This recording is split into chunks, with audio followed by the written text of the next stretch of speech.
ధరణీ గర్భ సంభూతం విద్యుత్ కాంచన సన్నిభం కుమారం శక్తిహస్తం చ మంగళం ప్రణమామ్యహం.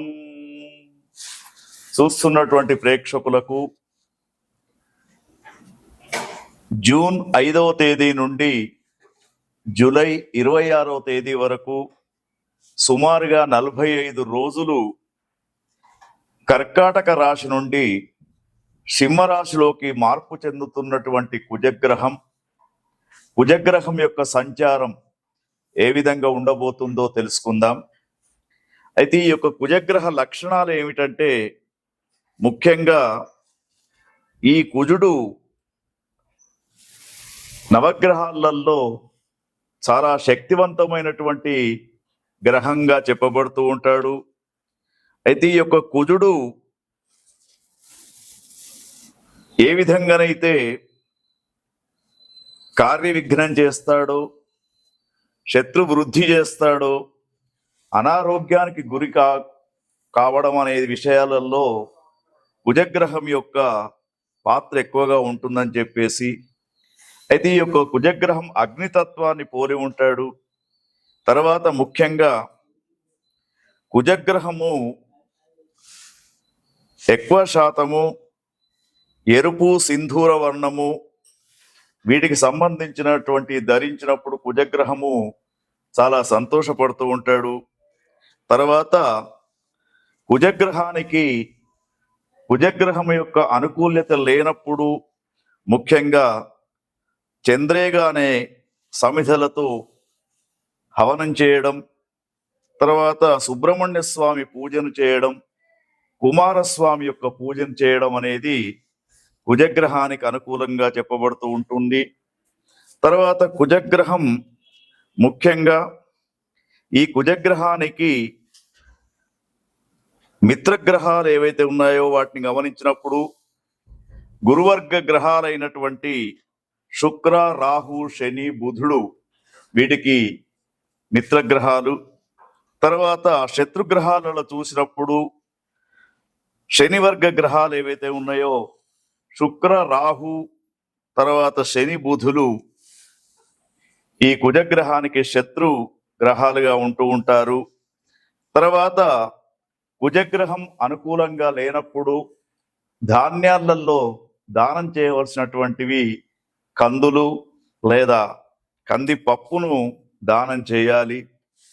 తర్వాత కుజగ్రహం అనుకూలంగా లేనప్పుడు అనుకోనటువంటి కొన్ని పరిస్థితులు ఎదురవుతూ ఉంటాయి. ముఖ్యంగా మరి యొక్క కుజగ్రహానికి ఎక్కువ శాతం కుజగ్రహం యొక్క జపాన్ని చేయించాలనుకున్నప్పుడు 7000 సంఖ్యతో కుజగ్రహం యొక్క జపాన్ని చేయిస్తే కుజగ్రహం యొక్క అనుకూలత అనేది ఉంటూ ఉంటుంది. అయితే ఈ విశ్వావసునామ సంవత్సరంలో మనకు కుజగ్రహం జూన్ 5వ తేదీ నుండి జూలై 26వ తేదీ వరకు సుమారుగా 45 రోజులు కర్కాటక రాశి నుండి సింహరాశిలోకి మార్పు చెందినప్పుడు ఒక్కొక్క రాశి వారికి కుజగ్రహం యొక్క ఫలితం ఏ విధంగా ఉండబోతుంది అనే విషయాన్ని మనం తెలుసుకుందాం. గురవే సర్వలోకానాం విషజే భవరోగిణాం నిధయే సర్వ విద్యానాం దక్షిణామూర్తయే నమః. చూస్తున్నటువంటి ప్రేక్షకులకు స్వాగతం. విశ్వావసునామ సంవత్సరంలో జూన్ 5వ తేదీ నుండి జూలై 26వ తేదీ వరకు కుజగ్రహం యొక్క సంచారం అనేది కర్కాటక రాశి నుండి సింహరాశిలోకి సంచారం గావించబడుతూ ఉంది. ఎప్పుడైతే సింహరాశిలోకి కుజగ్రహం సంచారం జరుగుతూ ఉంటుందో అప్పుడు 5వ రాశి అయినటువంటి సింహరాశి వారికి జన్మస్థానంలో కుజగ్రహం ఉండడం అనేకమైనటువంటి ఇబ్బందులకు గురయ్యే అవకాశం కనబడుతూ ఉంది. సింహరాశిలో ఉన్నటువంటి వారికి ఏ పని చేద్దామన్నా కూడా విఘ్నాలు ఏర్పడుతూ ఉంటాయి. తర్వాత విపరీతమైనటువంటి శత్రు వృద్ధి. గత కొద్ది రోజుల దాకా మీతో కలిసిమెలిసి ఉన్నటువంటి అనేక మంది మిత్రులు మీకు శత్రువులుగా మారుతూ మీ పైన విమర్శలు చేసే విధంగా మారడం జరుగుతూ ఉంటుంది.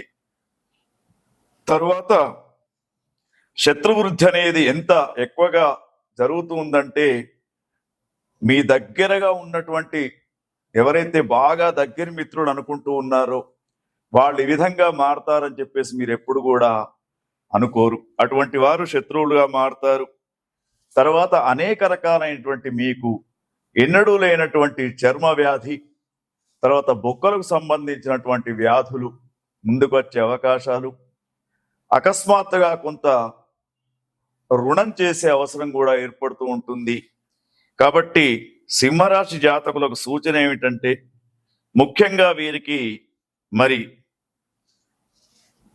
కుమారస్వామి, సుబ్రహ్మణ్య స్వామి వారి యొక్క ఆరాధన, తర్వాత నృసింహస్వామి వారి యొక్క ఆలయంలో శత్రువులకు సంబంధించినటువంటి శత్రు విమోచన నృసింహ మంత్రంతో హవన కార్యక్రమాన్ని చేసుకోవడం వీరికి శ్రేయస్కరం.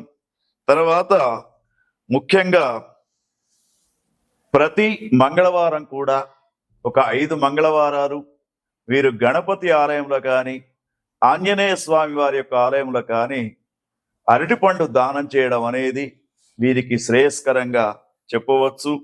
అయితే సింహరాశిలో ఉన్నటువంటి జాతకులకు ముఖ్యంగా ఎవరైతే విద్యార్థులు ఉంటారో వీళ్లకు ఊహించినటువంటి ఫలితాలు రాకపోవడం, వివాహాలు కూడా దగ్గరికి వచ్చి దూరం కావడం అనేది ఈ కుజ సంచారంతో మనం చెప్పుకోదగ్గటువంటి విషయంగా చెప్పుకోవచ్చు.